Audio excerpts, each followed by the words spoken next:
Hey, so it is 6 o'clock and I'm going to call board meeting number 996 to order. And I'd like to start by acknowledging that we are privileged to meet on the unceded and ancestral territories of the Squamish and Statlia nations. I also like to point out that we are meeting in Whistler Secondary School. So it's awesome to be here. So with that, there is an amended agenda of this meeting. I'll mention what the additions are, if I can find it. So we have a traffic update. We have a strategic plan update these weren't on the earlier. And there was one other one. And the Myrtle Phillips School calendar. So those are additions from when this was first put out on Friday. So if anyone's prepared to make that motion or recommendation? That the amended agenda of this meeting be approved. Thank you, Cynthia. A second for that? Thank you, April. Any objections? Okay, seeing and hearing none, that's carried. We have some minutes. The minutes of the board meeting held on September 10th, 2025 be adopted. Thank you, Cynthia. A second for that? Thank you, Melissa. I took a second there. Any objections? Okay, seeing and hearing none, there's another recommendation. That the summary minutes of the in-camera board meeting held on September 10th, 2025 be adopted. Second. Thank you, Cynthia. Thank you, Lisa. Any objections? Okay, seeing and hearing none. And then there's one final one. That the summary minutes of the in-camera finance committee meeting held on September 10th, 2025 be adopted. Thank you, Cynthia. Second. Thank you, Lisa. Any objections? Seeing and hearing none, that brings us to our announcements. Now, first up, our chairperson remarks. I think just to cover off on some of the business that I have been conducting on behalf of the board. We had our, on September 18th, we had our exempt staff welcome back barbecue, hosted at the Squamish Valley Golf Club. It was amazing company, amazing food, and it was just a great evening all in all. After that, October 1st, we did agenda prep. On October 6th, there was a board chairs call with the minister, and we'll be providing a bit of an update on that. I think Chris is going to touch base. Sure. Yeah. And then later that day, we had the SSTA and SD 48 liaison meeting. It looks like about it. And upcoming, I'm excited to be part of the interview process for Director of Instruction next week. As well as for the first time ever, the Principal and Vice Principal Provincial Conference is happening in Whistler. And I've been asked to attend their banquet and to say a couple of welcome words. And I believe our superintendent will be attending some of that, part of that at some point. So that's all I have for now. That brings us to any trustee remarks. If I may? Yes, go ahead. So I also participated in the staff barbecue, and also on September 30th, I was involved with the walk for Truth and Reconciliation events that were held here in Squamish. And thank you to the Squamish First Nation for that informative. It was very moving and it was just great. As soon as great as an event as such could be, but as soon as they started drumming, the skies cleared and the rain held for the whole entire afternoon. And it was it was moving to hear all the stories. There was a lot of children in attendance, and actually a lot of our teaching staff were also in attendance, which was really nice to see. So thank you for the ability to participate in that event. And yeah, so that's what I got up to this last month. Okay, thank you, Lisa. Cynthia? Yeah, maybe I'll just comment and April chime in because this is about you and I, but I thought maybe just for the sake of the public, I would let people know that April and I are currently sitting as the chair and the vice chair of what they call the South Coast Branch, which is a combination of our school district, Quaff, and the Sunshine Coast. And we all work together to do some advocacy. And recently we've had to update our constitution. And so April and I have been working on that. And I think we're getting close to being finished. And I think that's going to help with our advocacy work. And we'll approve it all the next time we have a South Coast Branch meeting. And we've also been trying to work on a newsletter that goes out once a month to try and keep everyone in our district up to date on current things that are happening around the province that directly affect our roles as governors of the education system. So that's been interesting work and lots of learning there. And I think lots of good information that's going out to all of the people. Awesome. Thank you, Cynthia. Melissa? I wasn't sure if I was going to say anything about this because it's only regarding my kid's school, not all the schools in the district, but I just want to have a shout out to Signal Hill for having Kind Month. And it's the Kelty Foundation is in for the month teaching the kids about mental health initiatives to help build resilience and practice kindness. And Emerson is so excited to come home every day. She has the booklet and she wants to practice it, and then we initial it together, and it's been a really great program, and I just want to thank them for bringing that in. And I do want to say that the crosswalk at Signal Hill has also been there's been an RCMP officer there every single day, morning and after school. He is so fantastic. I say he because I've only seen him. He's watching people, he's talking to people, he's helping the kids cross the road. He's so engaged with the community. And I just am really thankful for them. They're also having an open house to invite all of the kids into the RCMP station on Halloween. They're going to have treats, and they're really putting themselves out there as like, come meet us. We're here for you. And I just want to have a shout out to them to thank them for being so fantastic. I'm really proud of them. It's amazing. Thank you. April? I just wanted to add that all the habits are there through the reconciliation day in December. It's so amazing to see this whole gymnasium filled with orange shirt.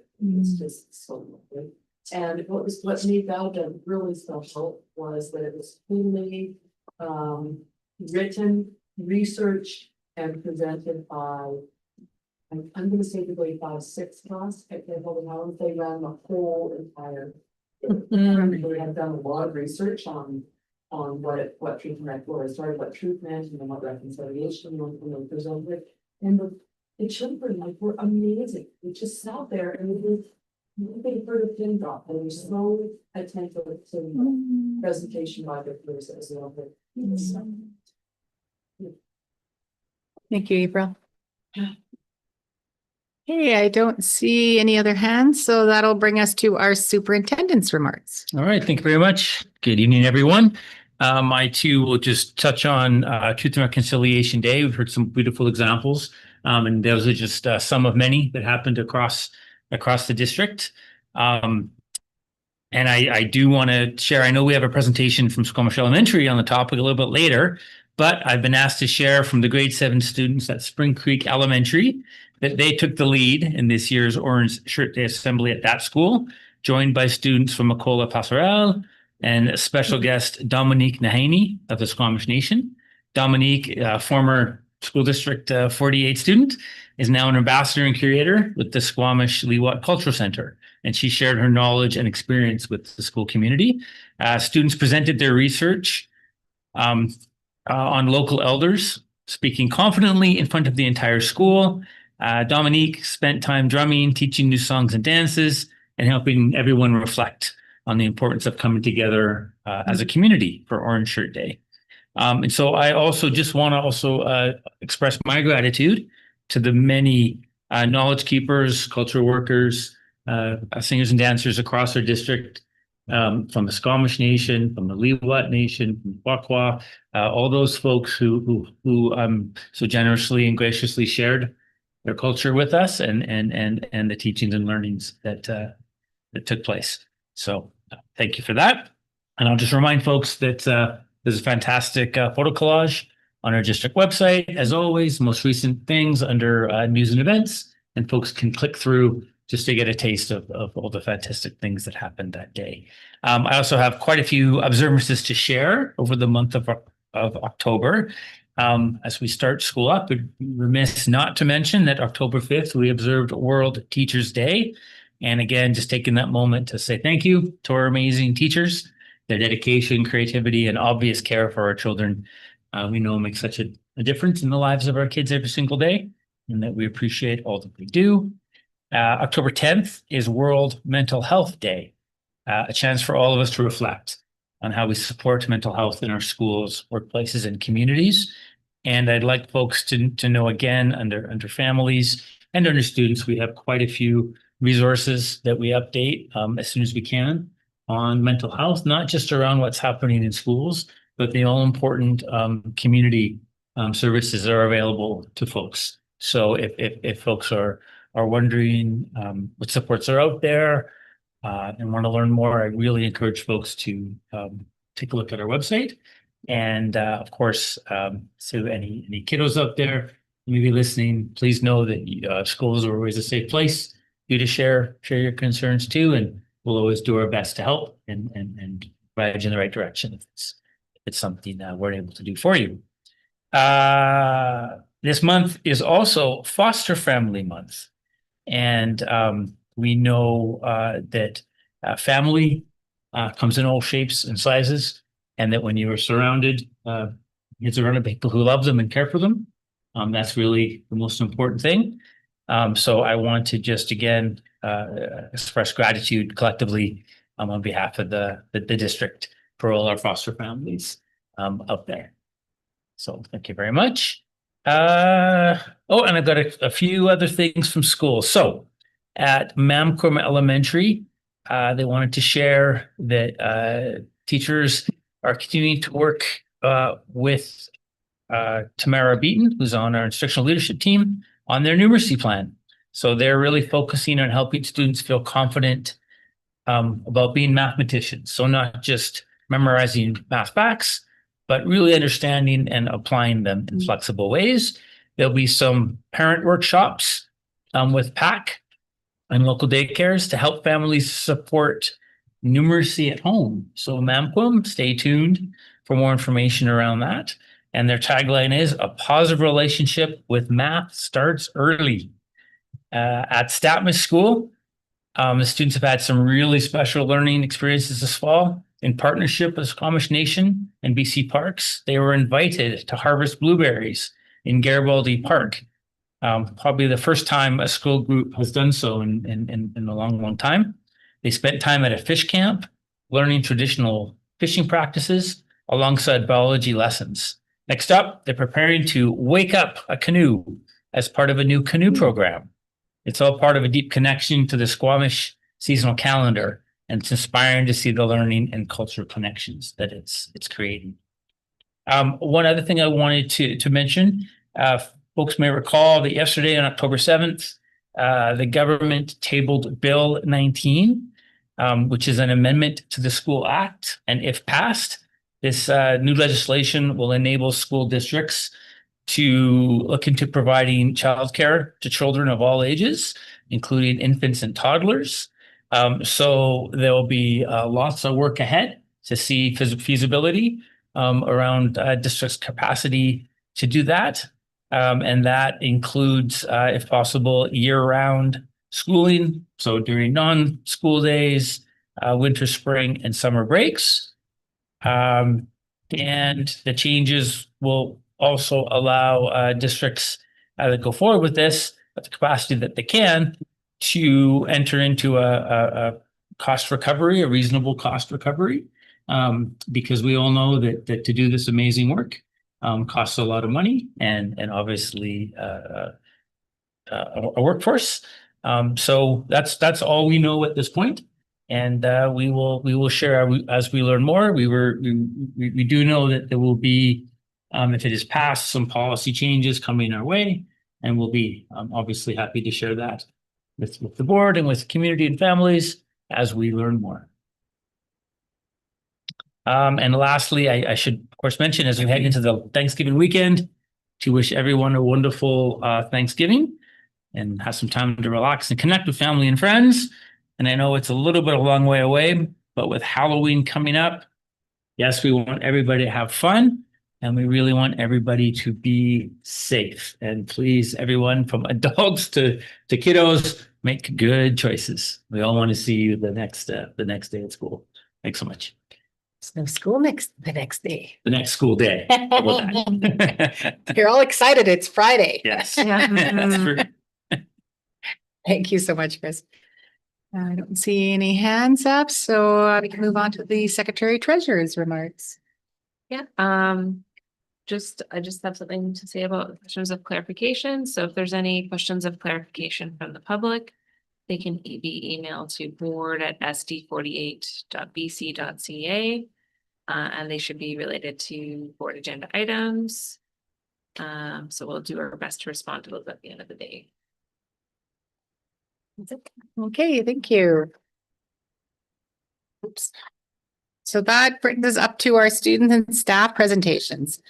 First up, we have the Indigenous Learning with a spotlight on truth and reconciliation at Squamish Elementary. And I'm guessing Sarah is on this one. Pascual, Sarah, Quiensna. Pascual Bibi Quiensna.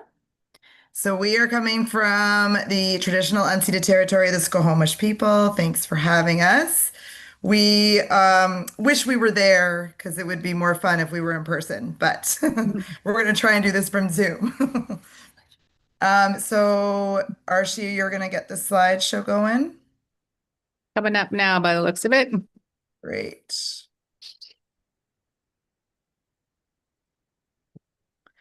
So as you were already talking about, we're gonna highlight some things from our National Day of Truth and Reconciliation that we did as a school across the whole week. And then to start, we're just gonna look at some things where we were and kind of where we are in the present day with our Indigenous learning at our school. So Archie, you can go to the next slide. We had a cute little video, but I don't think you can hear their voices, unfortunately, on the video here. But we had a couple students welcoming, doing a welcoming video for you there. In both English and Squamish. But you're going to get the link, Archie told me. Okay. And for the public too, right? This will be available to the public? Yeah. The link as well? Fantastic. Thank you. Yeah.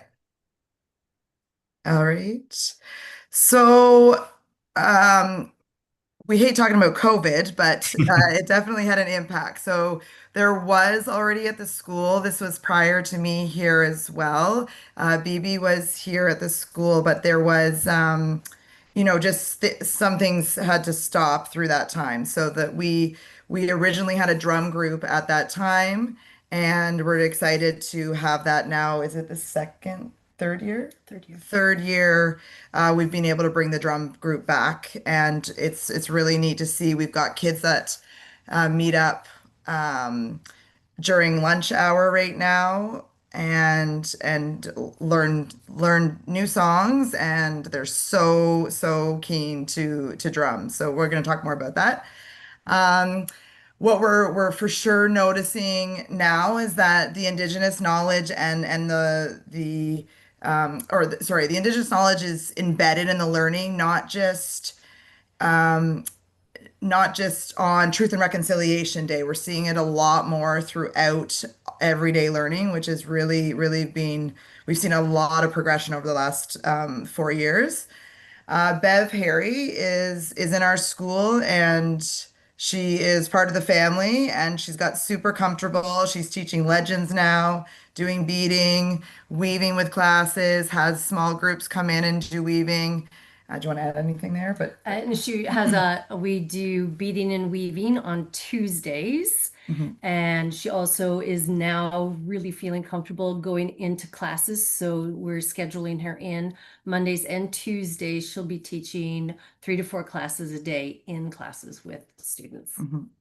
And then also restorative circles have really taken off in our school. We have quite a few staff that are trained now, and a lot of other staff very interested in this process. So now we have support within our school to help other teachers with this process, which is also really wonderful.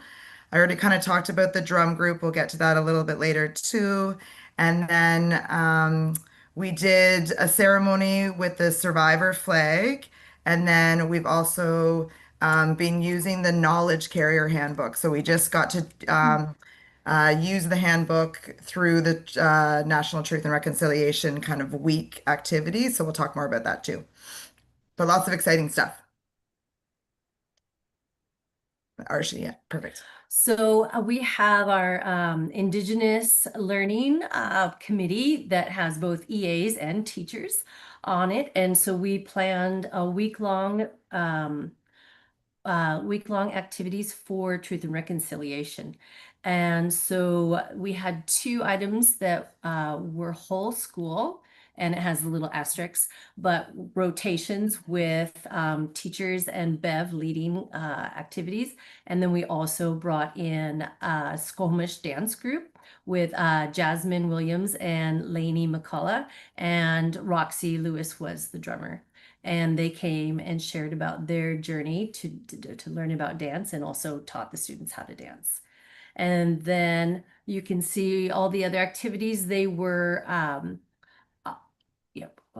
And with the other activities, they were offered, and we planned them out and brought them to teachers, and then they could use them as extensions, optional activities, and put them in how they wanted to use them during the week.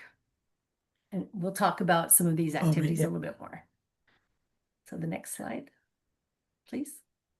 So one of the whole school activities was everybody read this book, I Am Not a Number, in which it speaks about an Indigenous girl that went to residential school, and instead of using her name, they gave her a number.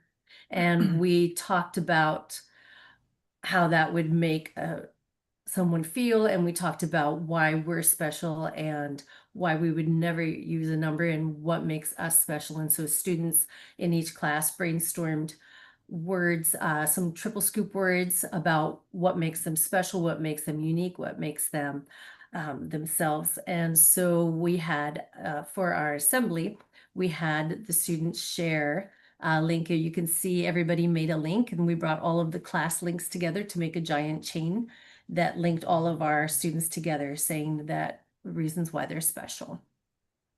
And then if you go to the next one, we also had 4 rotations. And so Bev Harry, our Indigenous support worker, she came in and she read a legend about salmon to students, and then they did a salmon activity. Rochelle Renier, she also did a salmon art activity with students. And then Sarah Keller has been working with Statmus and Squamish Language Authority to work on a etched 3D or 2D map of the Squamish villages. And then Sarah Keller presented that to students that came and did that rotation. And then I had a rotation of beading. And so we used the design of a Squamish flower for beading. Okay, next, please. And then one of the most exciting parts of the week was bringing in, I'm also on shared learnings, and we've been working for 2.5 years on the Knowledge Carriers Handbook.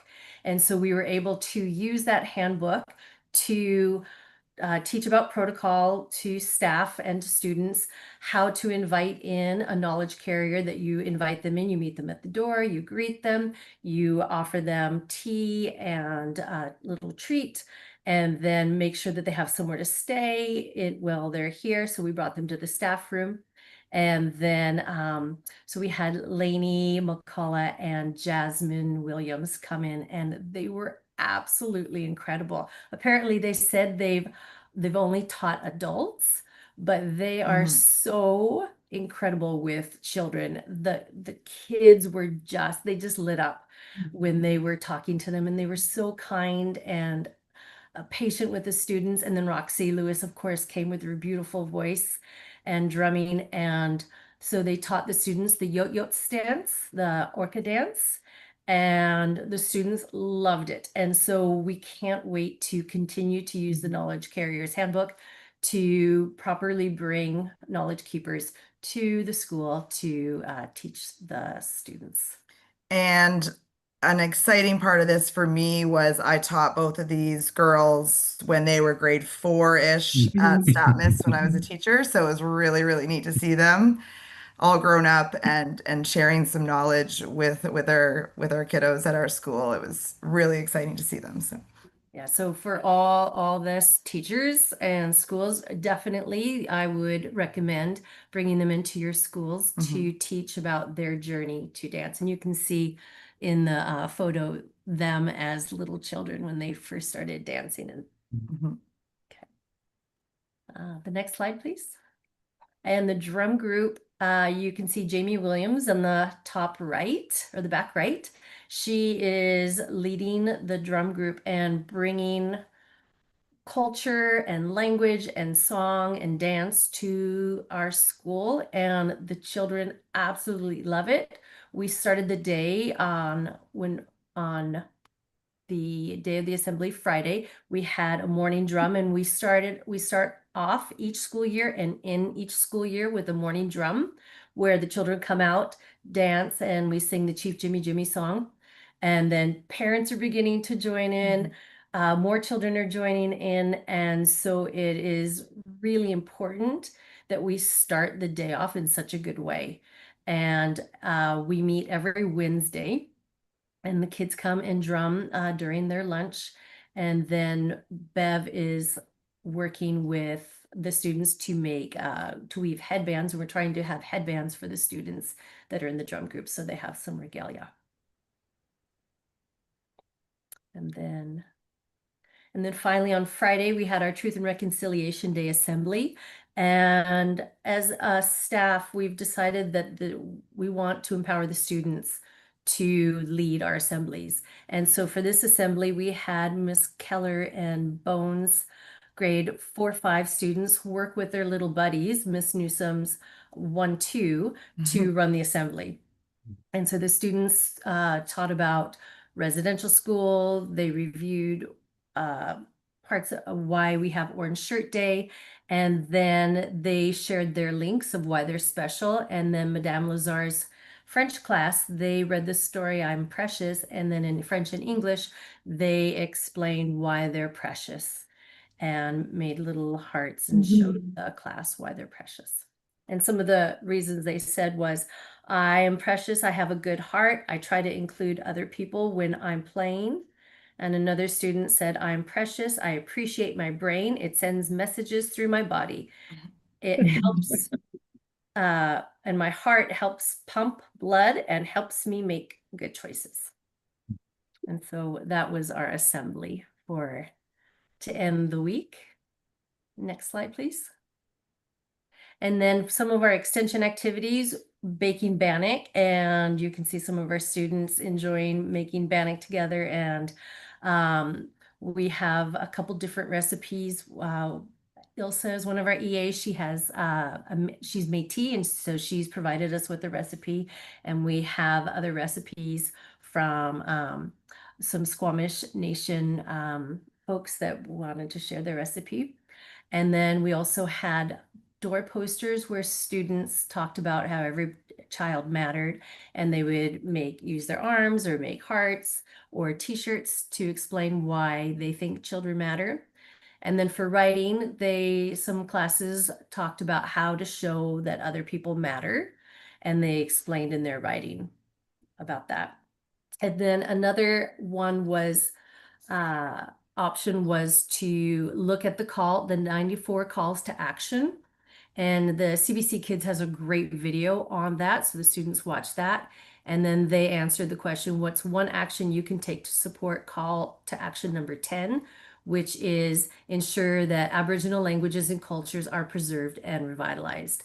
And we're doing that through cooking, we're doing that through language, and through having knowledge holders come to the school, and with Bev and Jamie, and in our everyday learning. And next slide, please. And then we finished the day with a whole school picnic, wanting everybody to get together. And the drum group came out again and sang and danced the Chief Jimmy Jimmy song. And students could dance at their own area. So to end the day in a really good way. Okay, so our next steps in Indigenous learning, to continue the circle training for staff. Our PAC is also very interested in making drums as a group. Our drum goals, we want to have some sort of t-shirt or vest as well for our members. And they're really keen to get out into the community. So even if that's going up to Statmas to learn from students there, but having some field trip performances that they can also share what they've been learning. That's kind of one of our main goals, I would say, this year. And then inviting more knowledge carriers to the school. And then we're going to just obviously continue to embed that Indigenous learning throughout everyday learning. I feel like there's been this really great progression of that already, and just building on that. So even having those week of activities, but it actually it's all of the month in September, and just really embedding it more often. And the staff are very eager to learn more, which is really exciting too.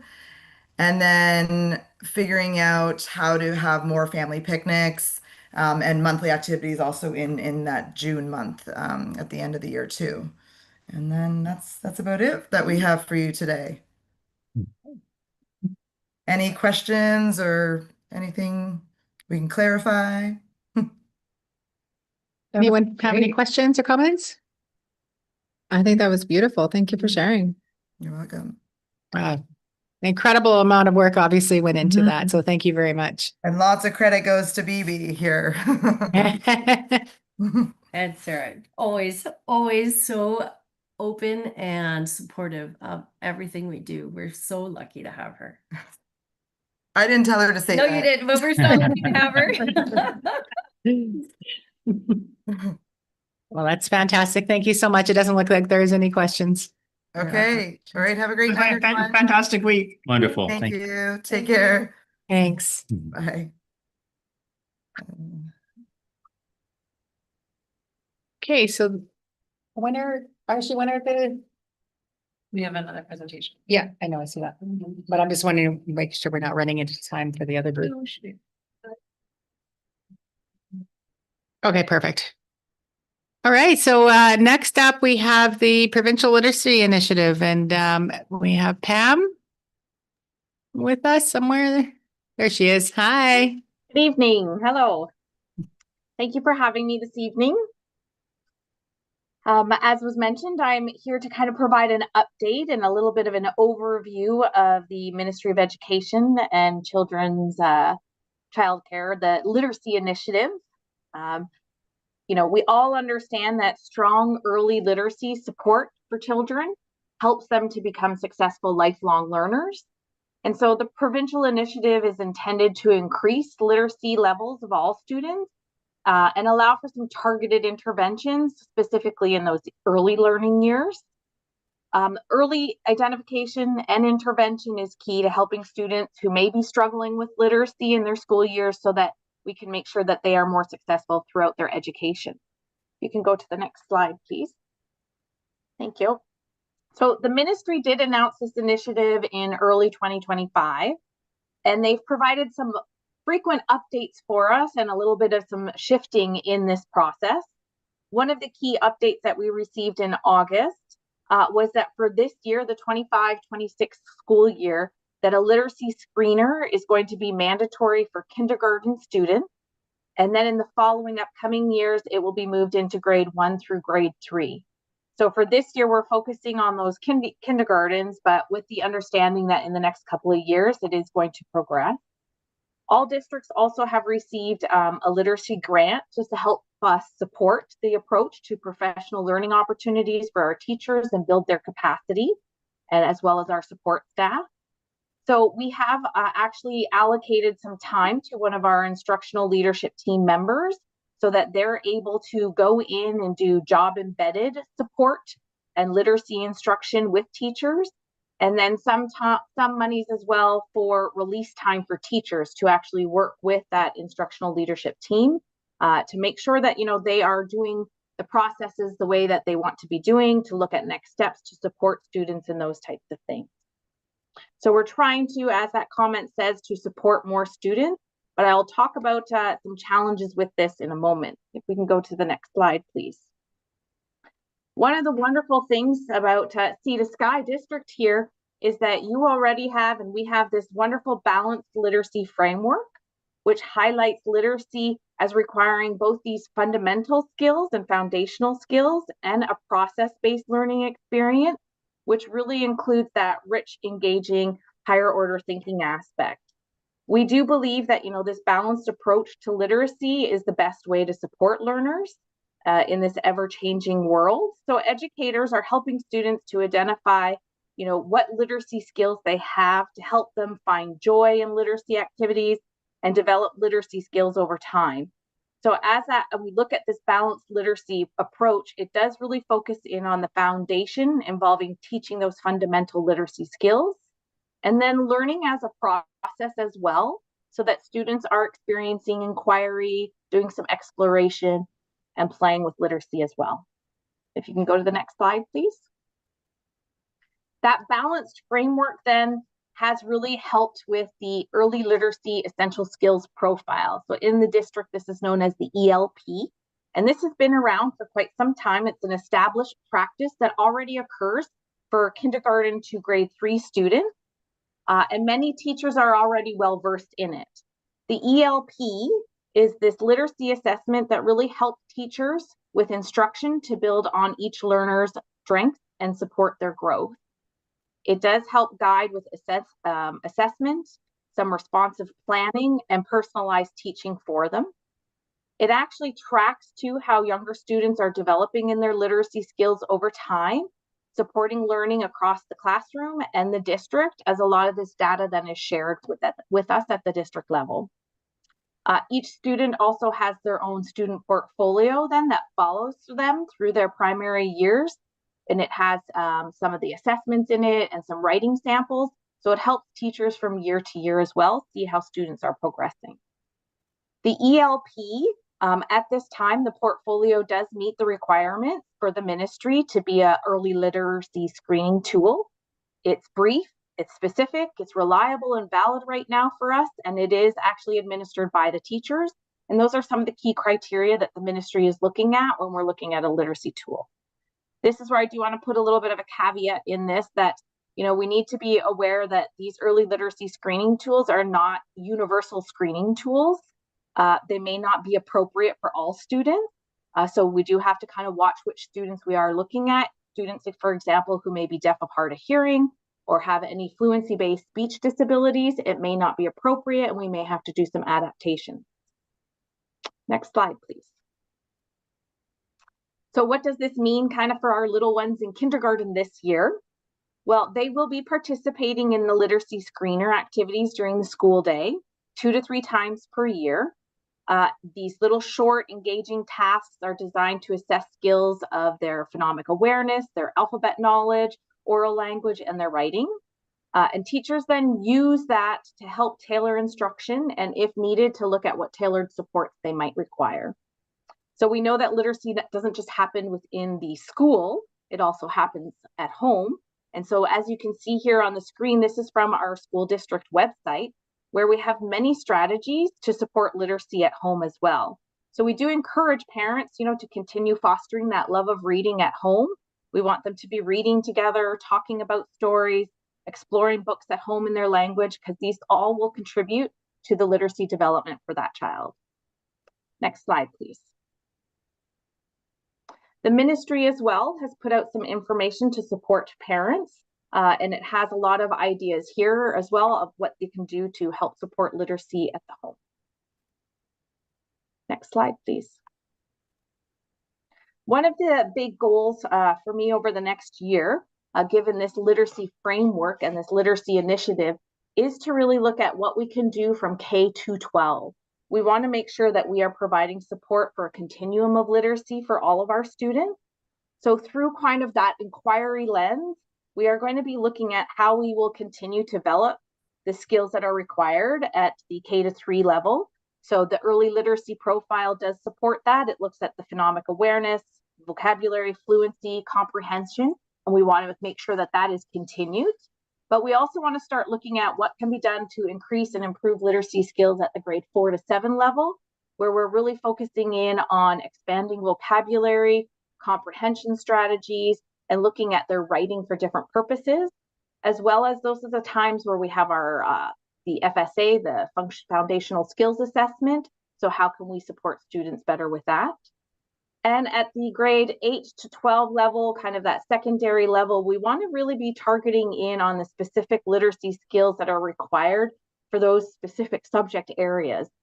Sometimes the languages and science classes, and as you progress into the math classes, can be a little more challenging. So we want to make sure we're looking at how we are supporting those students, as well as with the grade 10 and the grade 12 literacy assessment that those students have to complete in order for graduation. So we're going to be kind of exploring all these different practices and using the data and different types of assessments to monitor and evaluate these interventions and what's working and what's not over the next year, and taking a look at what we need to do to continue that framework from not just the K to 3s, but into those other grades as well. Mm-hmm. So the initiative is an ongoing process, and I do hope to be able to come back and share some updates with you throughout the year. But tonight, I just wanted to let you know where we are at with that, what the ministry requires, and how in Sea to Sky, we're already ahead of the game with that by doing this from kindergarten to grade 3. And if there's any questions. It's great, Pam. Thank you. Are there any questions? Cynthia and then Melissa? Sure. Great. Thanks so much for a really fulsome presentation, Pam.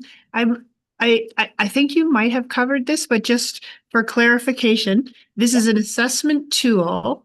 And then once you have those assessments, I'm sure that leads to some sort of a strategy for intervention. And then you're going to track whether or not the intervention strategy is successful. Did I hear that correctly? Yep, that's one part of this, because those interventions then we want to make sure are supporting the students. The other aspect that we're doing is for that K to 12 continuum of supports for literacy is what other things can we be doing? Are those types of strategies working as well? So it's not just for the K to 3, but the strategies that we want to try to implement throughout all the K to 12. Terrific. Thank you. Melissa? Pretty much my question. Oh. Sorry. Okay. No, don't be sorry. So good. Yeah, I don't see anyone else, Pam. I just want to thank you again for your presentation. Thank you. And the work you've done on that. So you're welcome to stay. Thanks, Pam. Right. That's terrific that they're extending it all the way through. Like that. It makes sense, doesn't it? I think that's really It's perfect timing with our COVID babies going to kindergarten too, because we see that there's some loss there. Yeah. Okay. With that, we have up next, we have our delegations, and what do we have here? Oh, maybe take you to the front of the camera so you'll be on. Screening for the public. Thanks so much for being. What have I done? Oh. In here, okay. In hot seat. Hi. Well, really nice to see everybody and all those people. I'm Shauna Hardy. I'm a parent with a grad for graduating in 2026, and I had another one graduate in 2023. So I see the light at the end of the tunnel. It's been a pleasure to work with everyone, especially this fabulous human being here, Annalisa Grambois. We love her. We, on behalf of the Parent Advisory Council, we'd like to, and the Grad Parent Committee, we'd like to request your support for our application for a dry grad. And that would be on Thursday, June 26th. We currently have identified the Fairmont Chateau Whistler or the Weston Resort and Spa, and potentially some other venues. As you know, we're a resort town. So if they get a better offer with a conference, we've got to be flexible, and they typically won't confirm with us for 90 days out.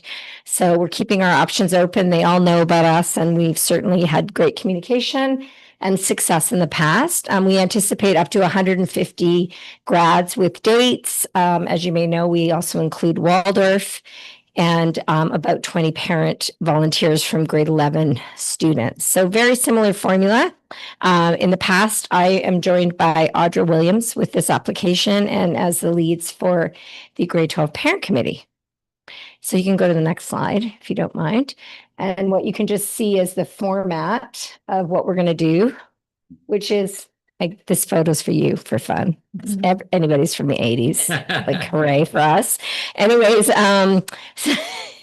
so basically from 5:30 to 11, it'll follow our promenade through along Fitzsimmons Walk, which the kids love, and it's really great for the community to come out and support our graduates. So again, very similar format. The grade 12 parents will advance the event and work with the grads on all the fundraising, and the grade 11 parents will be the chaperones and help to produce the event on the evening.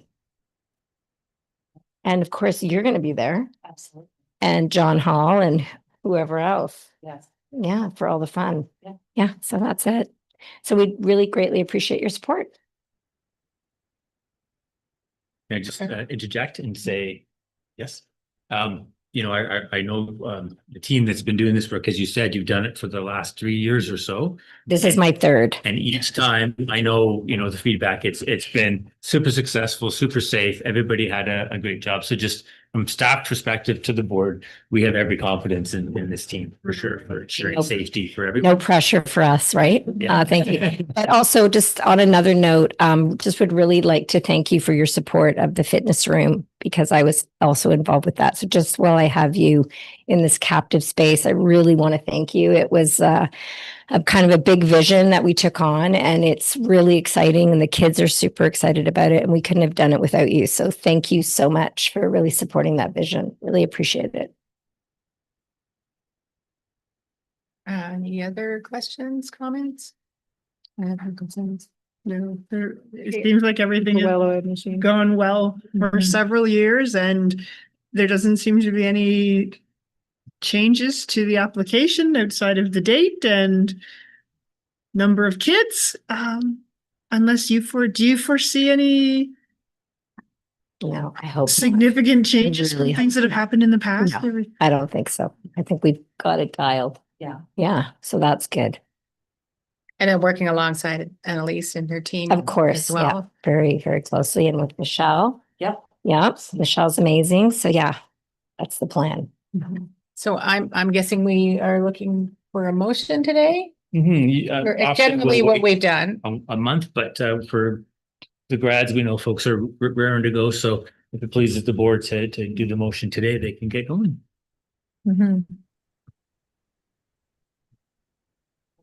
No, I'm looking. Just wait to look. I'm waiting for the magic. Yeah, it's coming. It's coming. We all kind of turn and look at Archie. Yeah, she's amazing. Onto She's the Archie. incredible. Yeah. Awesome presentation as usual. Oh, thank you. Jeez. I've actually never done this before. Well, Not this part? As well. Yeah, so that's kind of a tradition that we inherited. It's actually a really great idea because they know what to do the following Yeah. year.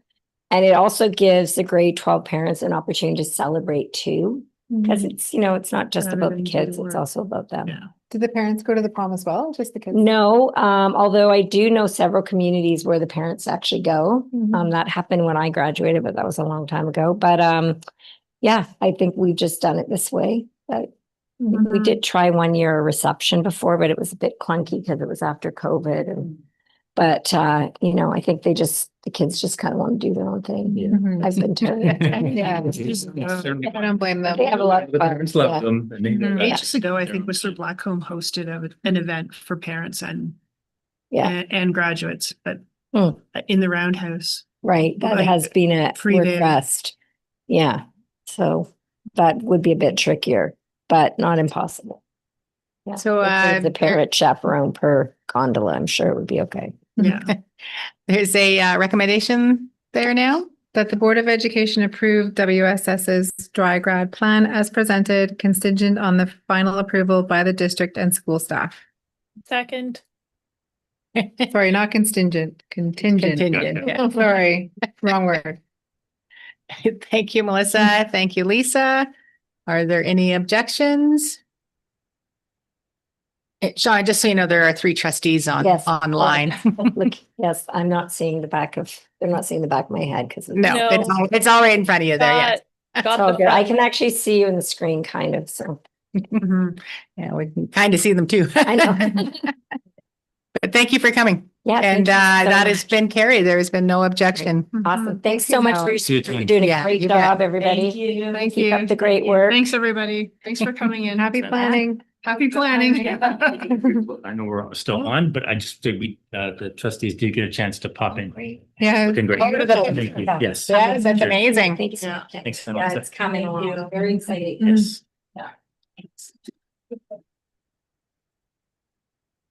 Okay, so we can move on. Are there any trustee items?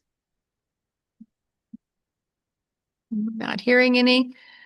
Board committees, Public Relations, Community Engagement and Communications Committee. And I believe I heard earlier today that Celeste, you'll be reporting out? Yeah, so we gave a really in-depth report in the Finance Committee. Sorry, you're breaking up again. It's a bit funny. Okay, I'm sorry, I'll try again. So we gave, can you hear me now? It's breaking up, It's probably our end. but nobody else online is Oh, you're breaking right. up. Hey, maybe someone can help me with the report. We got you. Rachel? It sound- Can Rachel take it? Oh, Lisa was there as well? Yeah.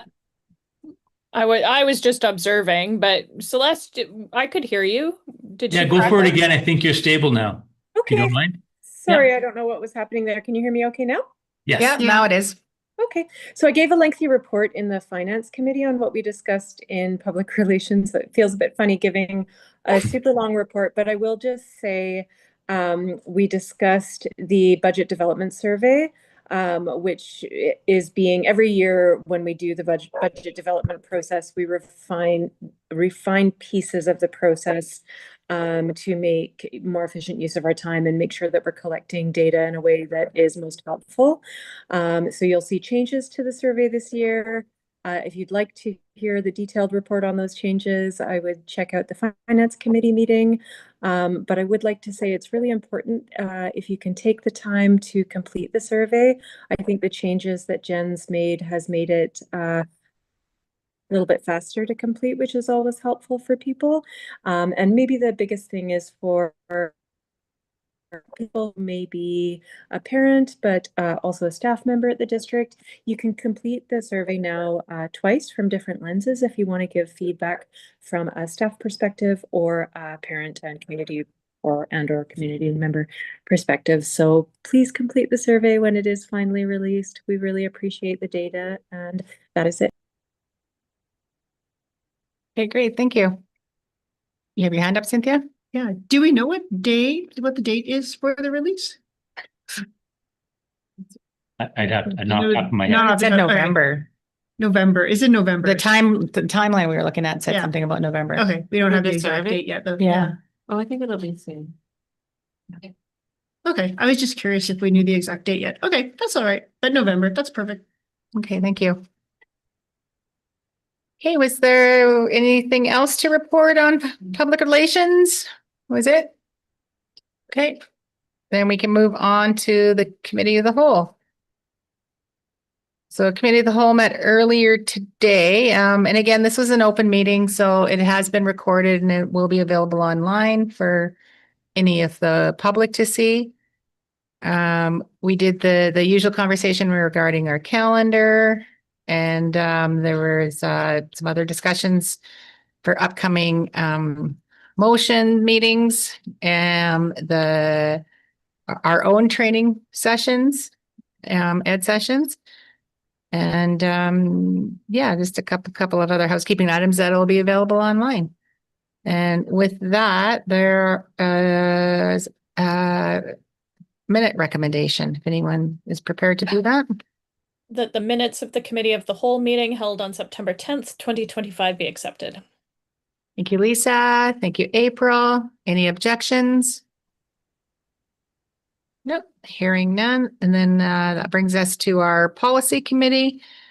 We met earlier today as well. We reviewed some minutes, some policies.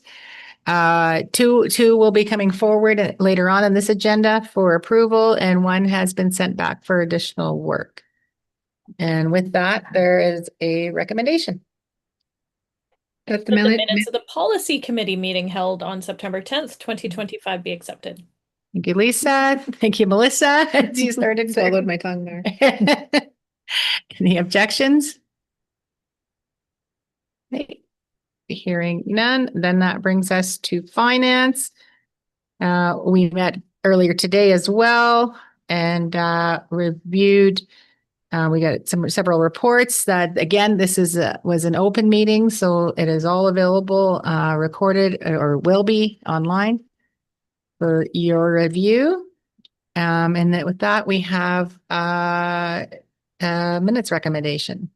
That the minutes of the finance committee meeting held on September 10th, 2025 be accepted.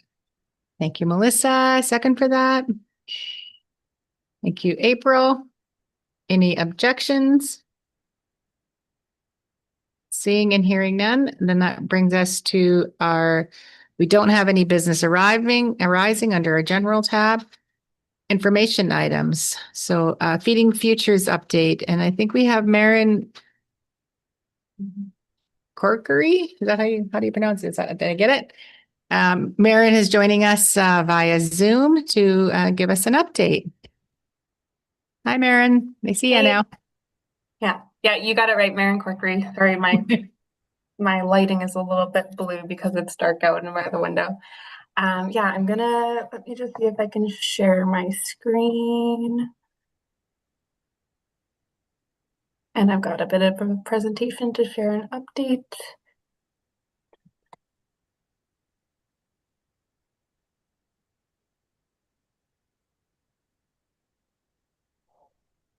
Okay, can everyone see my screen and hear me okay? Yeah, all good. Perfect. Okay. So I'm just going to give a brief update on Feeding Futures and the National School Food Program. It's been a while since I've given an update to the board, showcase some of our community partnerships and some of the initiatives that we're supporting at the schools and supporting food literacy. Move where I see you folks, sorry. So Feeding Futures provides annual operating funding through the Ministry of Education and Healthcare with the goal of ensuring all students are fed and ready to learn by expanding school food programs. Within this program, there's definitely flexibility to develop programs to meet the local needs. And Feeding Futures also acknowledges that developing programs takes time, and Feeding Futures funding ensures programs are sustainable and consistent over the long term. So the guiding principles as outlined by the province are that students have access to food daily in an equitable, accessible, and non-stigmatizing manner. Programs support BC Foods to grow local communities, economies, and food system resilience. Programs are flexible, adaptable, and respectful of local contexts and needs. and students have access to nutritious and culturally preferred foods to support healthy development and learning. And that program center and includes students, families, local First Nations, rights holders, Indigenous partners, and community members in decision-making and program delivery. So these are some of the guiding principles we strive to incorporate in our programs.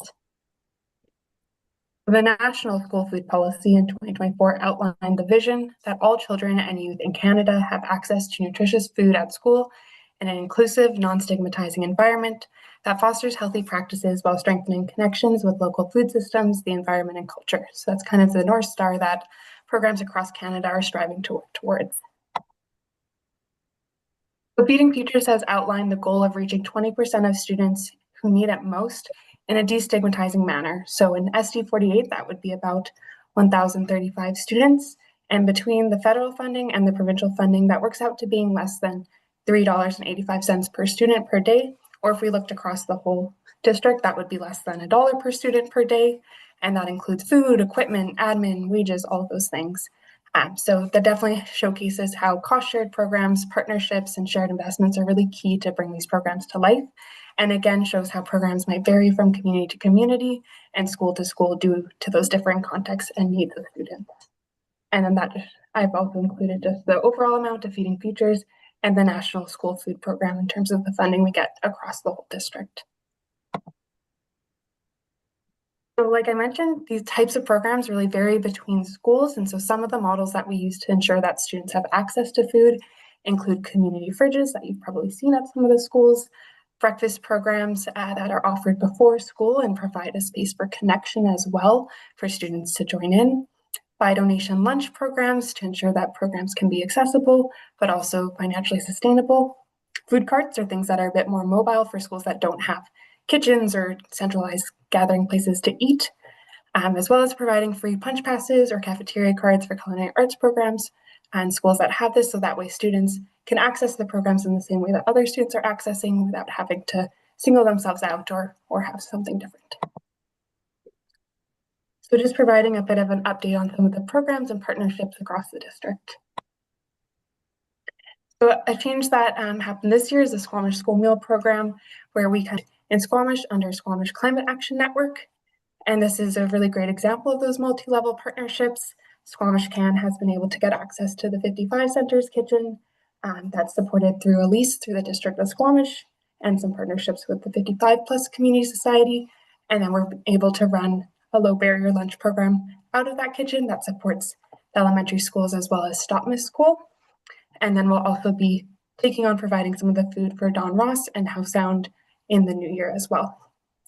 And with this, again, encouraging families that are on the program to contribute what they can to ensure financial sustainability.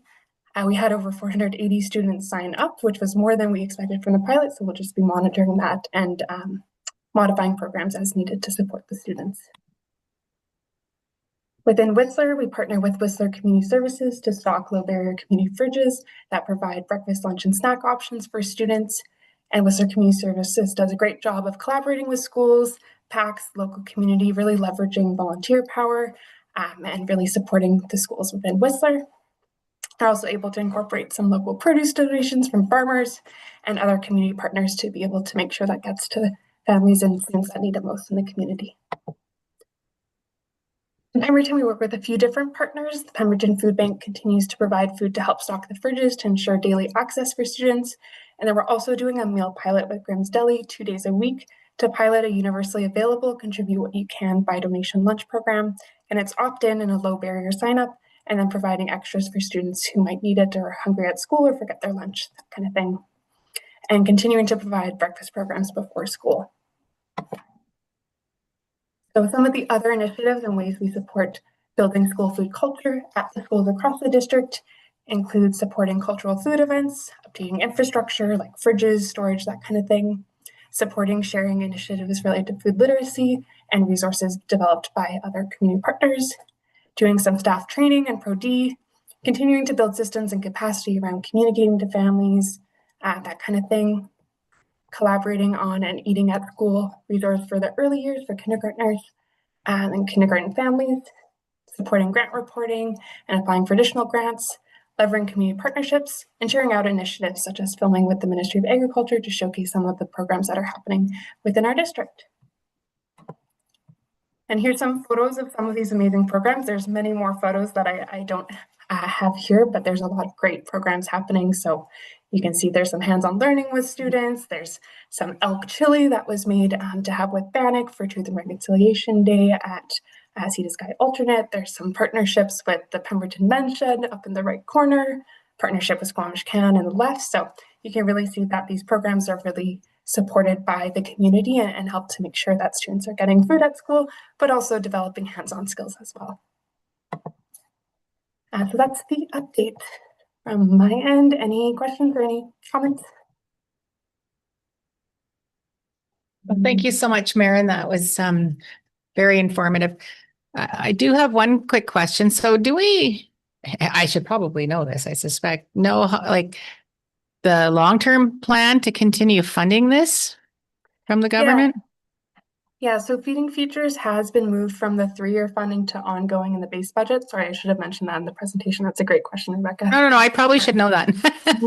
Yeah, it is now ongoing base funding. And then with the federal funding, we're in year 2 of it's guaranteed funding for 3 years. And then it was a 5-year initiative is what was in the federal budget. But that's a smaller amount. That's kind of a top up from Feeding Futures. But that's for sure guaranteed for 1 more year after this as well. Okay, thank you. Yeah. Any other questions, Melissa? Thank you, Maren, for breaking that all down for us. I did have some concerns, and we did have a talk about it. And I'm wondering if this note that was sent to the parents is sent again, are we able to break it up into 2 sections where it says, how do I enroll my students and contribute to the school meal program? Is it possible to break those 2 up so that it doesn't seem like you have to contribute for your child to enroll? Just to try and remove any sort of stigma that might be creeping in, because I know you've worked so hard to get rid of it. Yeah, we can definitely relook at that. Like right now, it does say like contributions are not required, but if there's ways that we can make that communication clear, we can definitely make some changes. Absolutely. I appreciate that. And then that's great. Thank you.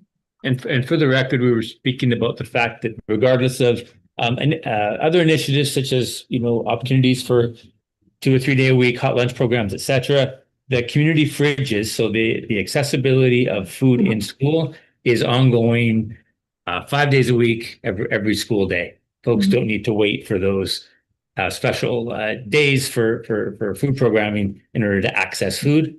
Food is available at all sites on all days. And I know it says that, but I'm wondering if we can highlight it a bit more. Yep, for sure. Thank you. Okay, anyone else? Okay, it looks like your presentation answered all the questions, Maren. Thank you so much. Thank you so much. Appreciate it. Thank you. Okay, so next up we have the enrollment update, and Paul, I think that's you. Yes. I'm just emailing Maren, say thank you very much. Oh. Up so quick. Okay. So Archie, you can bring that up. Presentation up. Thank you. Okay, so this back at the last board meeting, I gave you just a very quick preliminary enrollment update. This will be a little bit more comprehensive, but excuse me, do keep in mind that we still have some work to do on our September 30th enrollment. These are a little bit early. There could be some more changes, but it shouldn't be that significant. They're just basically, a few tweaks that happen in the next week or so with these numbers. So they are subject to change, but they're fairly close. Okay, next slide, please. So this isn't really news because we saw this earlier in the budget update. Approximately 5,348 FTE, and that includes distance learning. This is an increase of about 10 FTE from our actuals last September. So not from our budget, but from our actuals last year. So not a big difference, but still going in the right direction.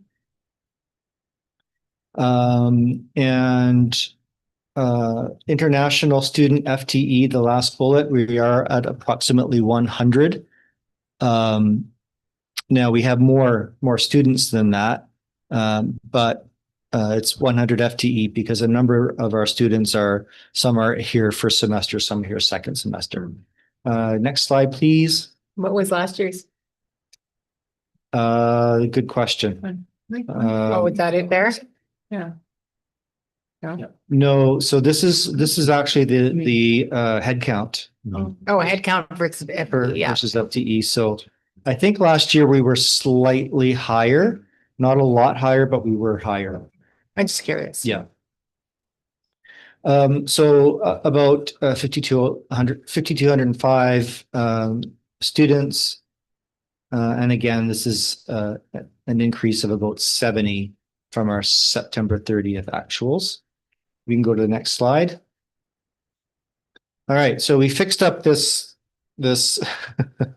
graph because before it looked like the difference between 4,847 and 5,200 looked like it was, more than half of it. The bars were like silly.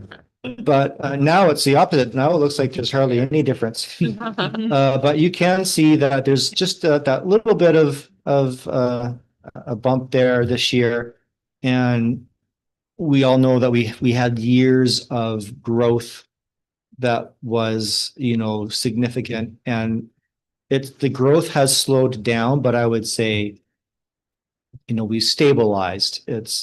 We're not seeing decline. We're not seeing tremendous growth, but we are seeing just a little bit of growth every year, which is a good thing. Next slide, please. And here's where we see the breakdown for communities. Somebody was asking about that earlier.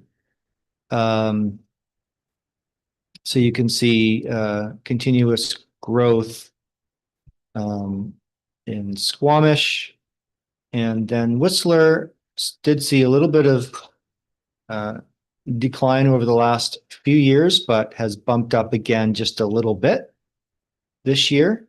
And then Pemberton showing just more continued growth over the last number of years. Actually, most all of the years has been showing a little bit of growth. So that's great.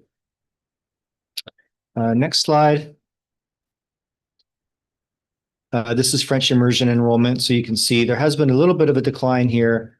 When you look at the overall number, it's not a significant number, maybe 5 to 8% ish since. Well, unfortunately, it looks like the school years at the bottom aren't showing. But that would be 25, 26, 24, 25, 23, 24, etc. So I guess that's 8 years of data. So a little bit of a decline, but again, not significant. Next, yes, thank you. And then this shows French immersion by community. So a slight decrease in numbers in Squamish. Whistler stayed exactly the same. Interesting, or sorry, wait, no, that's Pemberton stayed exactly the same, and Whistler had a decline. Did every child get one contribution? In Squamish, yes.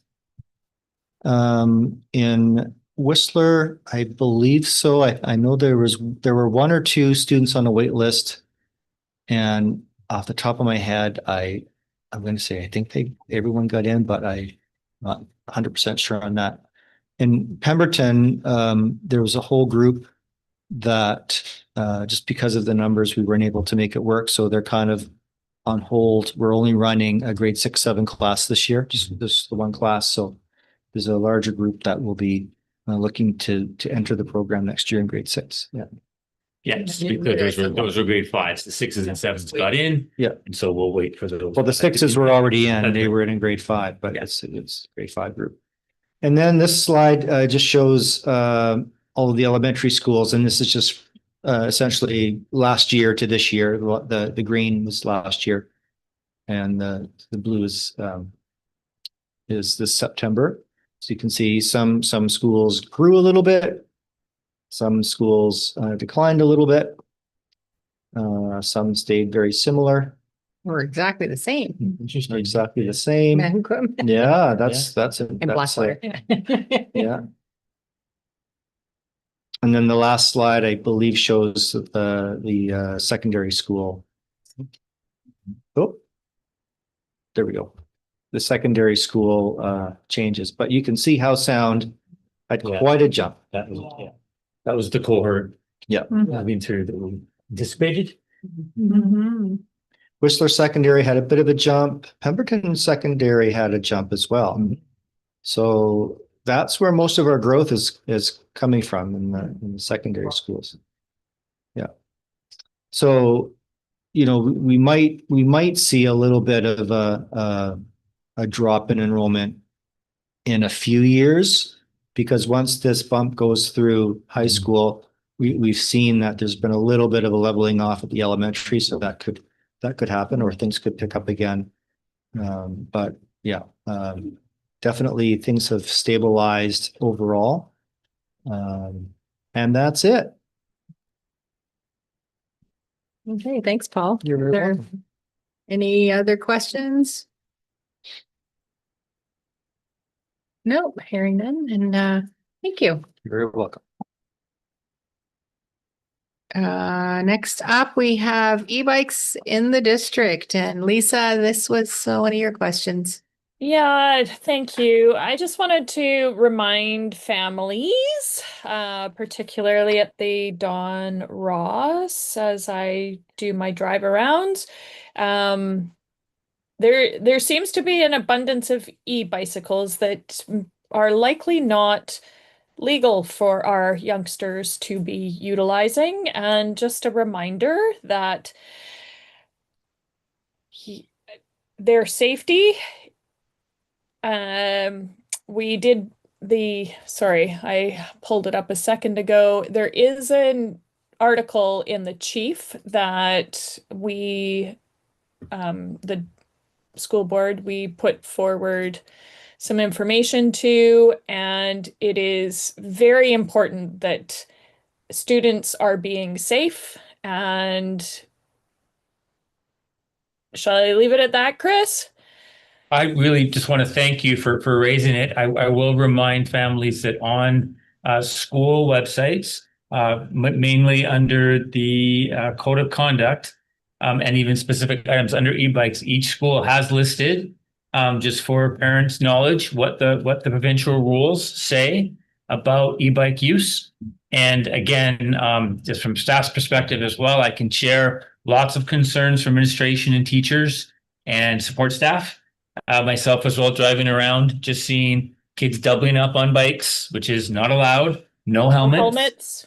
And many of those bikes, and I say this respectfully to families, but I know many of those bikes for the age of the students are not street legal.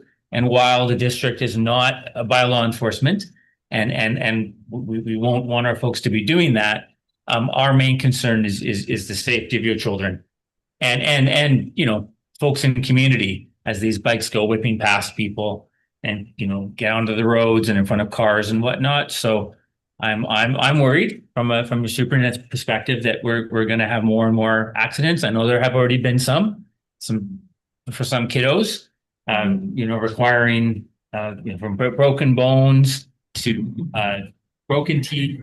This isn't just on Ross. Let's be clear. This is across the district.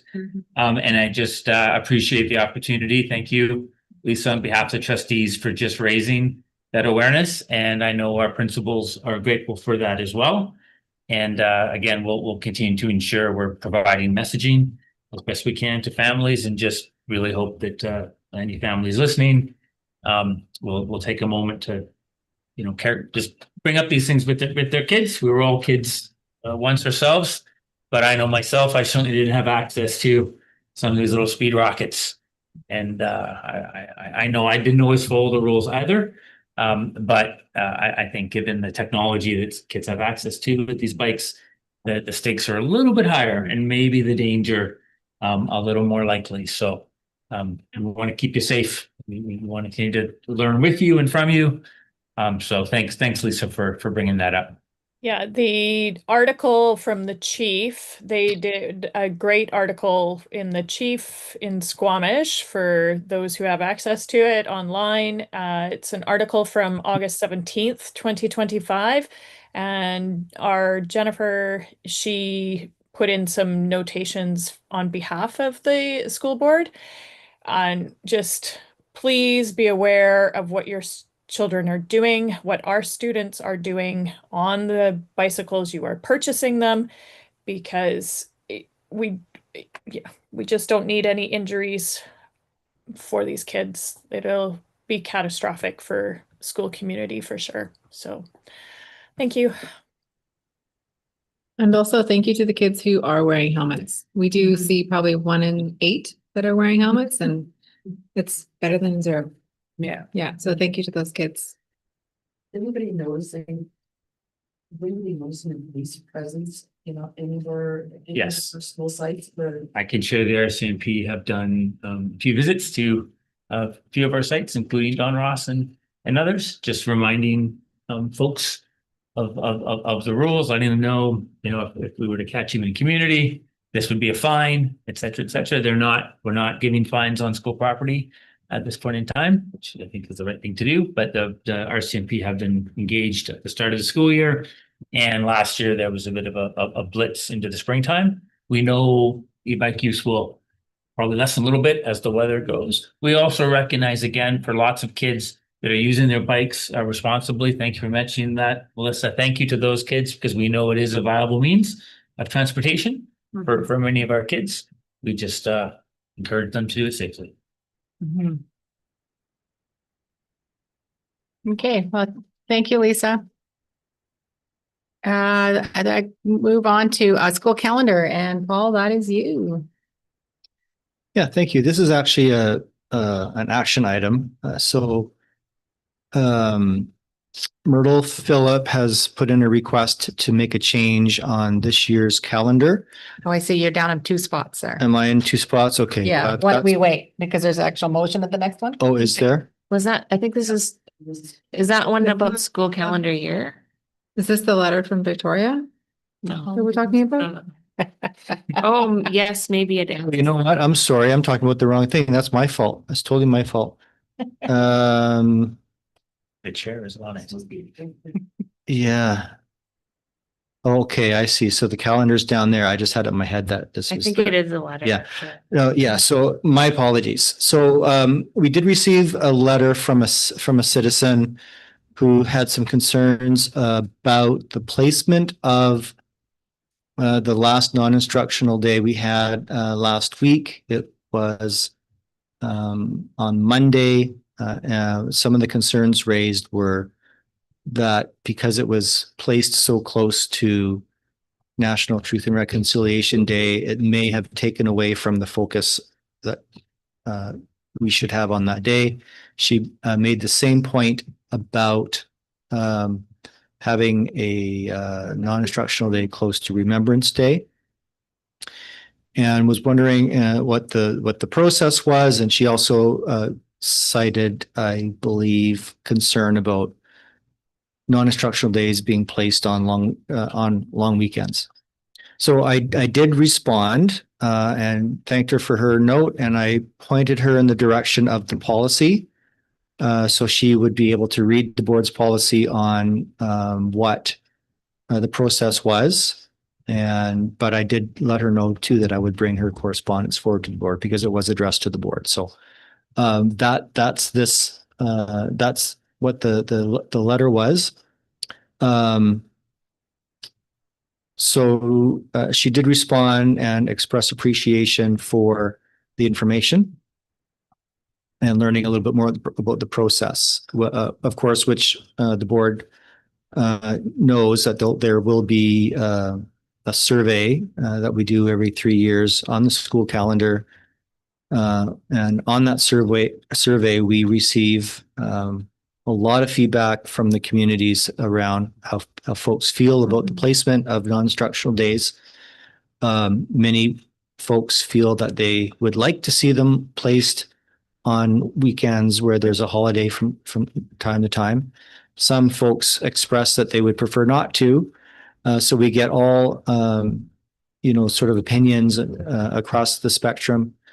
And so it's tricky because there always will be folks who will be disappointed that we didn't place those days in a way that they would like. But as I say, there's a wide range of opinions. And so we just endeavor to make the best decisions we can based on, sometimes the majority of the wishes or the opinions, balanced with operational needs of the district and what makes sense for us operationally. So, but I think the point about the being placed next to the National Day for Truth and Reconciliation is certainly something that Chris and I will plan to follow up with the nations and just ask if that's something that they have a shared concern about. And if that's the case, then certainly we would give that consideration. And the same being with Remembrance Day, because it's the day before, so it makes it Right. another 4-day. Right. Celeste, your hand's up? Yeah, I just had a couple of comments on this. First to say I thought that her letter was very well written. She expressed her concerns well. Immediately for me, my children have struggled with things like anxiety, and so the importance of predictability and rhythm and not going from one rhythm to the next. For our family, I can just say having it not in the middle of the week is helpful for the kids. So just to say that there are kids at the end of this as well, and sometimes having those school days right next to one another and having the weekend or the non-school days next to one another is really helpful for children that are struggling to regulate and just keep them regulating well. So that's just the only piece. And thank you to you, Paul, because I know the calendar is a really big job and you will never ever meet everyone's needs, but I think that you've done a good job at it. And yeah, thanks for listening. And I'm glad to hear that you'll check in with the nation. Thank you, Celeste. And April? Yeah, I too appreciate the piece of checking in with the nation. It's always on the 30th, correct? So It is now. It's only what, 3 years now? Wednesday or something, think. so it's not going to have an effect again for a bit. This year that was on a Tuesday, it can be the whole Right. thing, but it's Yeah. not gonna happen again for a few years, right? So there's that piece. And the other piece I think that concerns me about this letter is that she's making assumptions about how families deal with these days. Because the families decided to go on to see these as 4 days of holiday or travel, doesn't mean that those families wouldn't recognize this day in the way that, I was on September 30th, I saw children literally everywhere wearing the orange shirts. And whether or not they had a professional development day the day before didn't alter that. And I just don't like that part of the letter, although I agree with you, Celeste, it's very well written. I don't agree with the part that she's making an assumption that families are making it into a holiday rather than a recognition of that day, because families do what families do. And I was very happy on September 30th to see children everywhere in orange shirts. And if you asked any one of them why they're wearing an orange shirt, they all knew. So I think our school system is doing such a good job of making that day so important for children. They know why they're wearing that shirt, and I think that's And I think the same goes with Remembrance Day. Same goes for Remembrance Day. Yeah, because it falls in line the same this Yes. time. Were there any other comments or questions? So just as a follow-up, then I guess my question, I've already responded to the person who wrote the letter just to provide information on our process. Is there any further correspondence or anything that you would like? Or do you think that that's good?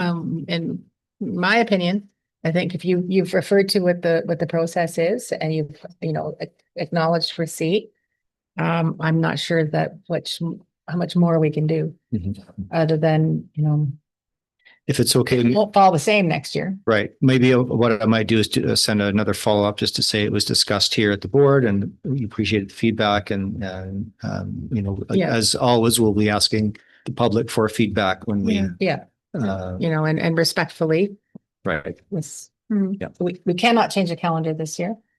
It's already been approved. So, Right. Okay, great. Thank you. thank you.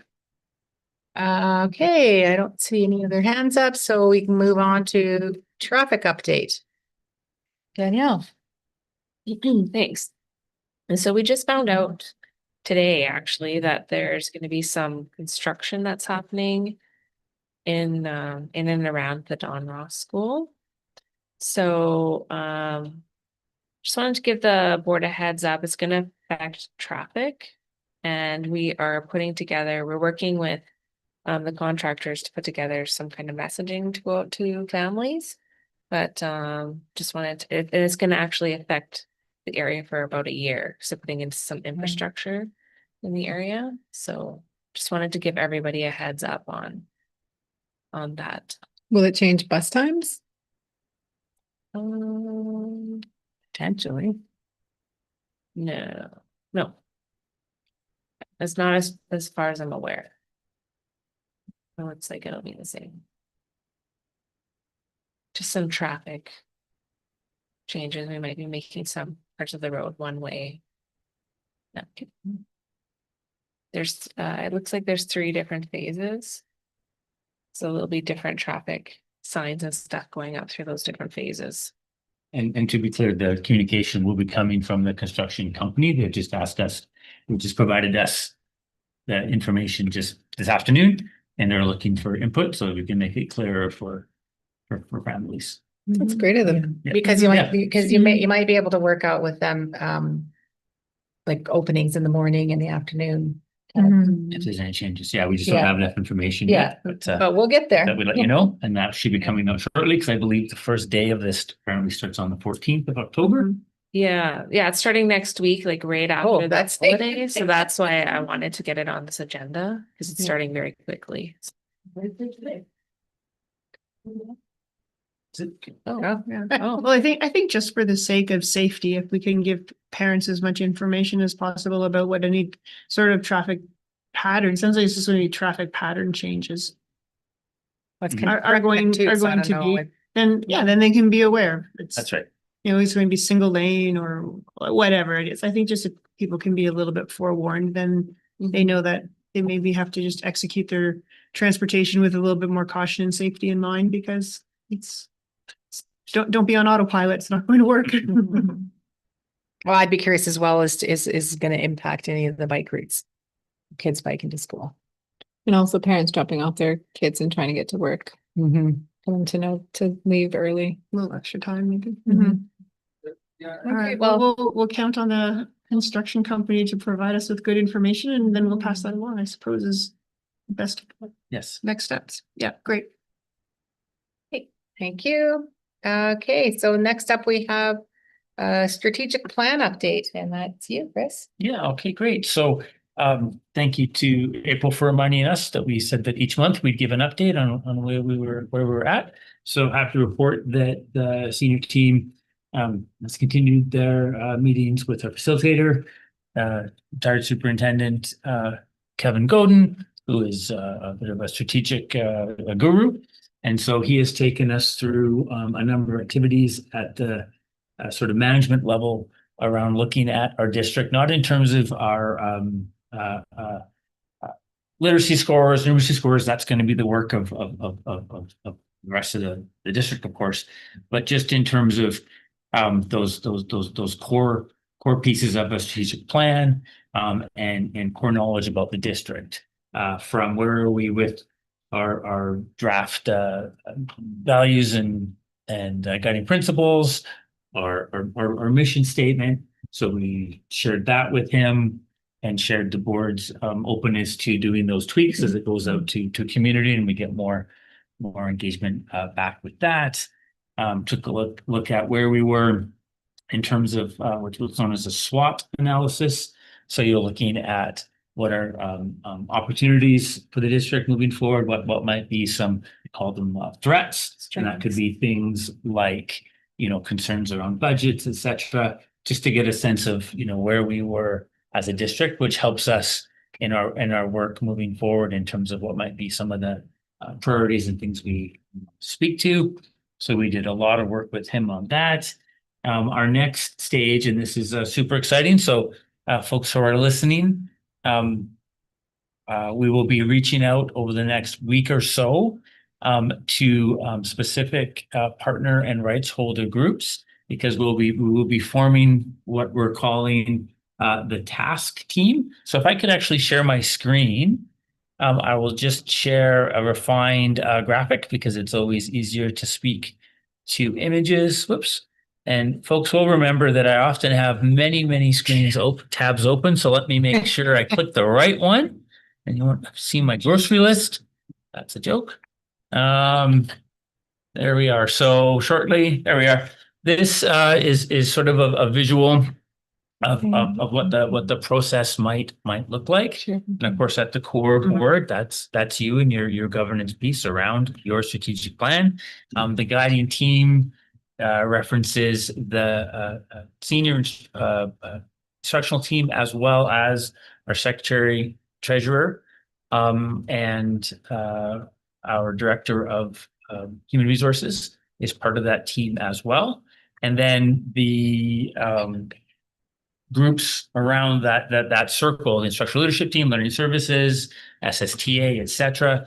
Those are our task team groups. So we will be reaching out, inviting a few members from each of those groups to be part of the task team. And then with them, they will be helping to co-create the activities to get the feedback from the various partner groups in the field on all things strategic planning. This is, of course, in addition to a larger full-scale survey that will go out. So by October 27th, we hope to have all our folks in place to have a preliminary meeting together to sort of talk about next steps. And I did want to mention that the larger group meetings, which of course you will hopefully all be able to be involved with at the capacity that you can. There will be 3 in-person sort of working group meetings, and those are happening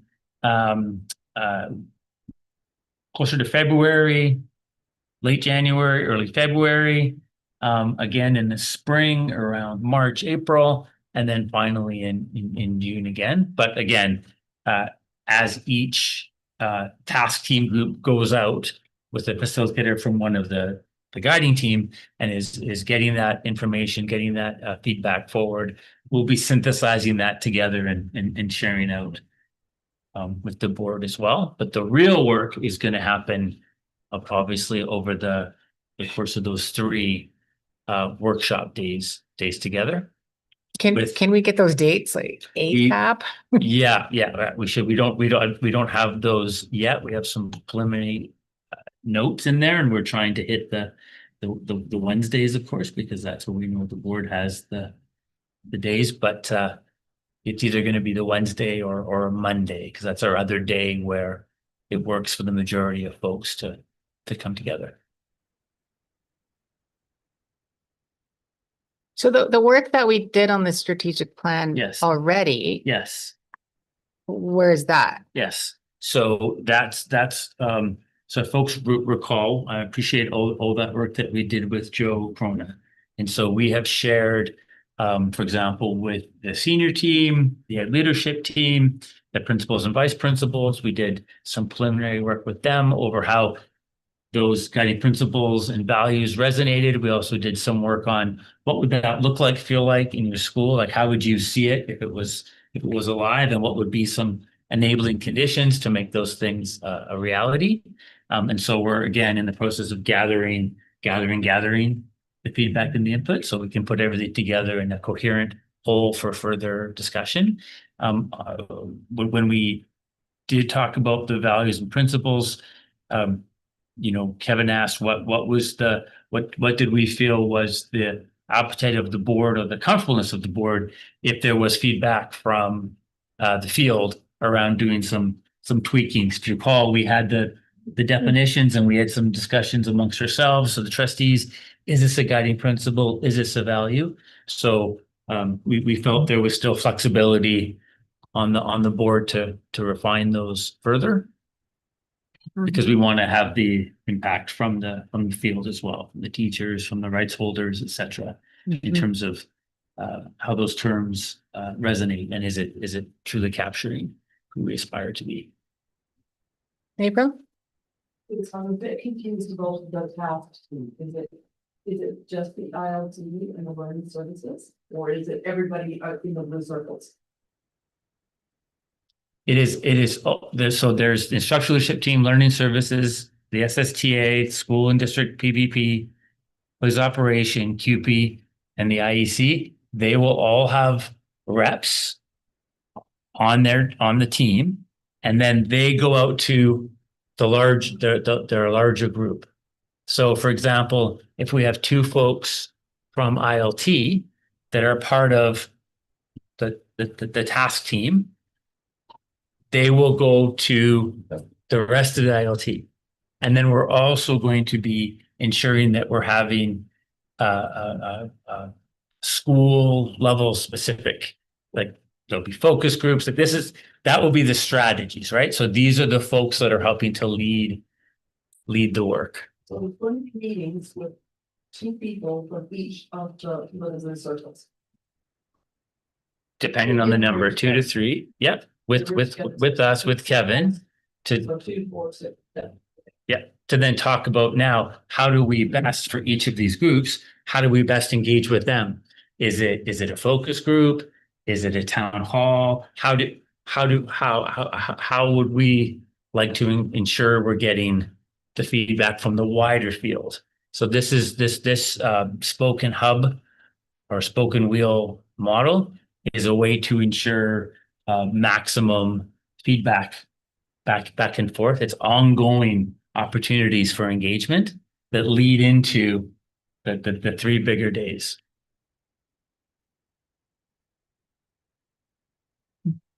Oh, and they will be speaking with teachers, EAs, principals, vice Yes. principals. They will all have a say in our strategic plan.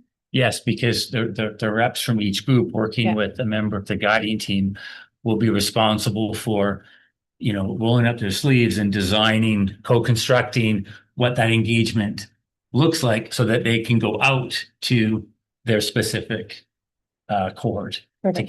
get the feedback, And we'll as be able opposed to a free-for-all, right? Yeah, and then we'll be able to hear meaningfully from Each, everyone who wants to have a say. that's right. Yeah.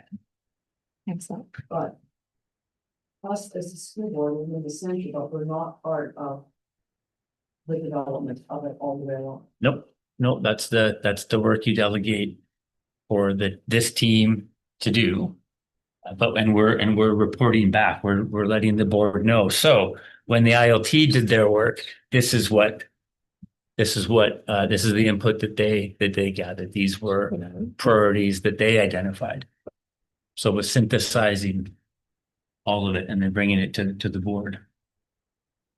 Wait, so are you saying that the board would get like a report from learning services, from SSTA, from like all the people in the outer spoke?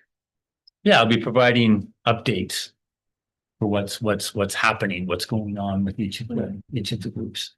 And again, this all leads to those workshop days, which you're a part of, and then we'll be again refining, writing, drafting, etc. I think the picture is There's like my clear. Yeah, I'm sure it's very clear in your eyes because you've been like, right in it, but I'm not sure if the process is crystal clear, but Not to me. okay. No. I saw your confusion. Well, to me, I'm like, okay, well, we're October 8th and all these other meetings have to happen. And then we're gonna get into the bigger 3 sessions come January, February. Yep. So That's why you've got all these different groups have their representatives. It's not that they're not all together. It's not like instructional leadership team. It's now going to learning services, now going to SSTA, no. is going right. I understand that. Yeah. Part. I got that part. Yeah, that. Yeah. I think it's just trying to figure out where we fit in there as well. That the work is going to be done before they're involved. I'm just gonna say, that's what it feels like. Okay, well, that's not the intent. What's going to be actioned is the opportunity for the input, for the feedback, but nothing done with it. It's just gathering it's gathering the information. Yeah. And again, all having to has to align with the guiding principles, the values, the mission. Okay, so like when we initially did this, like years and years ago, it was like that. We set the higher vision, and our people built it. We were also part of even the room while they were building. Yep. So we have No. We at the time, but. You were different ways. Trustees at the time were in the room while it was being. I don't think so. Oh, yeah, that, they were. there were some, not I was all. there. Yeah. And that was there. so- Yeah. So that's what, there's actually 3 of those days. That's the working group. So it's not so That's the different. workshop day. It's just a little bit different, but it's not so different. We also have over 1,000 employees, which is fantastic. And I think we've really done our best to ensure that rights holders, and we know the importance of voice. So again, if we tried to replicate what we did before, I don't think we'd be able to. I don't think we'd have the space. I don't think we'd have the time. So by doing the spoken will, where we're sending specific groups out to gather, Yeah. right, and then bring back to the group, and it all you're at the center. So maybe when we go when we do the November meeting, we'll have some more information to share. Okay, April? Maybe it's just me, but. I haven't met this building. Didn't he come to? No. I've not met him. No. Oh, I only know him from well, thank you for that. PCSTA. Thank you for that reminder. I will. Sure. And we did reach out to him before we got Great. Yes. Oh, Joe. Yes. Yes. He was busy, yeah. Yeah. Yeah. Okay. And he's presented many times at Yeah. Academy and AGM, many times. Almost every session. The champion of Yeah. student voice and equity. Kevin Godden? Garden, okay. Godden. I think as long as we're receiving like good information about the conversations that happen in those task teams and hearing like both sides of every argument and what people feel is working and what people feel is not working, I think that that's good information for us to have as we move forward into those bigger meetings. Because it's tricky sometimes to make a decision when you feel like you don't have all the information.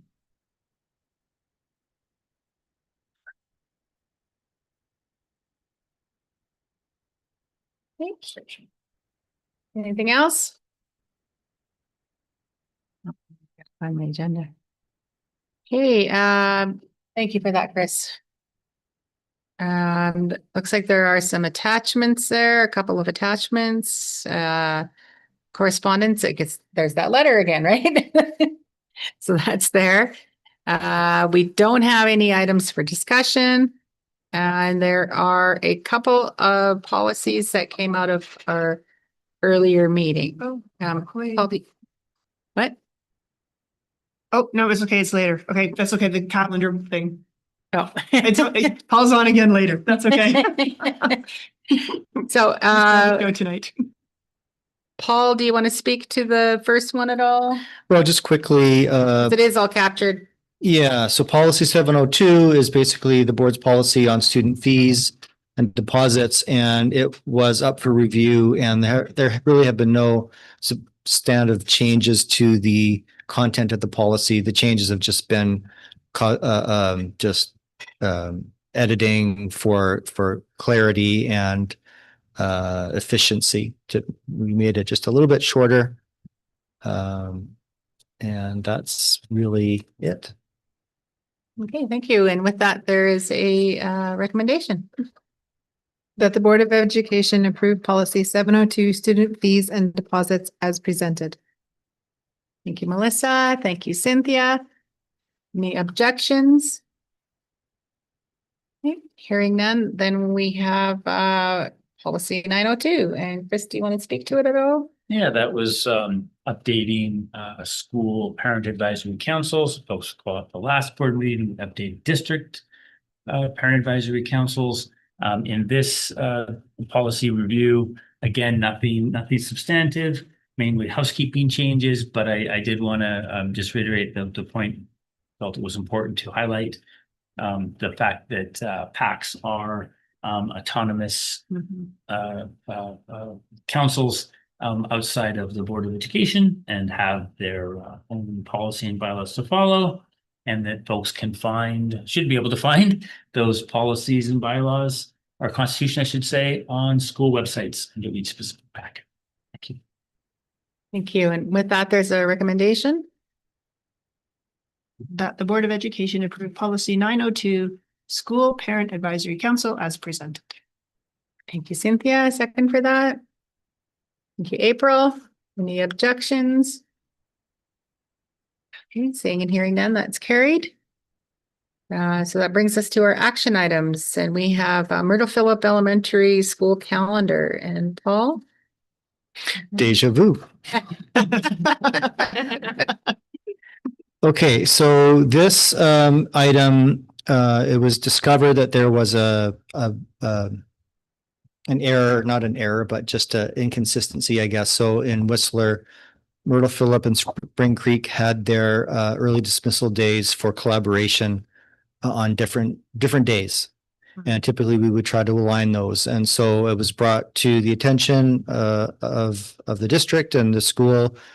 Myrtle Phillip has put in a request to change their day or their two early dismissal days so that it aligns with Spring Creek. And so just to summarize, Myrtle Phillip is going to move their day 3 and 4 to align with Spring Creek. January 28th will become February 4th, and April 28th will become April 8th. So this supports busing and childcare with our MOW for the half day.